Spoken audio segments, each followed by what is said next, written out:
Bonjour, cette vidéo a pour but de vous expliquer comment me rendre le travail qui est à compléter directement sur les feuilles.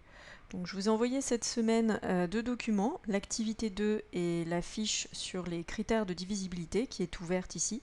Donc, quand vous les ouvrez, ce sont des documents PDF. En principe, on ne modifie pas des documents PDF, mais ceux-là, ils ont été conçus justement en tant que formulaire, c'est-à-dire que vous pouvez compléter des parties. Donc, il faut compléter toutes les parties grisées que vous voyez, un peu bleuté, grise-bleu.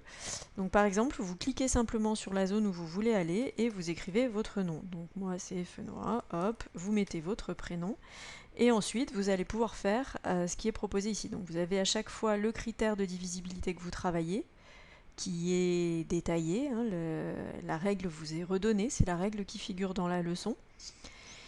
Et donc vous devez cocher la bonne réponse. Donc par exemple pour cocher, vous cliquez. D'ailleurs quand vous allez dessus, ça vous demande cocher la bonne réponse. Alors vous pouvez cliquer oui et non si vous voulez, sauf que il n'y en a qu'une des deux qui sera juste. Si vous vous êtes trompé, vous recliquez une autre fois, ça vous permet de décocher.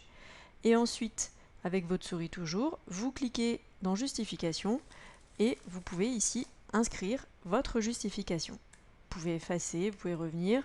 Normalement, il y a pas mal de place. Vous pouvez aller à la ligne si vous le souhaitez et faire comme vous avez envie.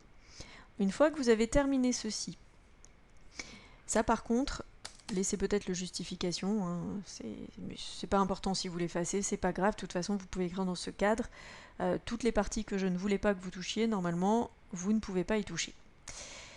Ensuite, ce qu'il faut faire, c'est enregistrer le document en question. Alors pour ceci, ça va dépendre en fait de comment s'est ouvert votre document. S'il s'est ouvert dans Adobe, parce que vous avez le logiciel chez vous, c'est comme pour un document Word, vous allez dans Fichier, Enregistrer sous, etc. Sinon, quand vous êtes comme moi et puis que ça s'affiche dans un navigateur internet, c'est ici que vous allez pouvoir cliquer sur Enregistrer et le document va s'enregistrer automatiquement. Et ensuite, ce document, vous me l'envoyez, vous me le déposez sur Pronote.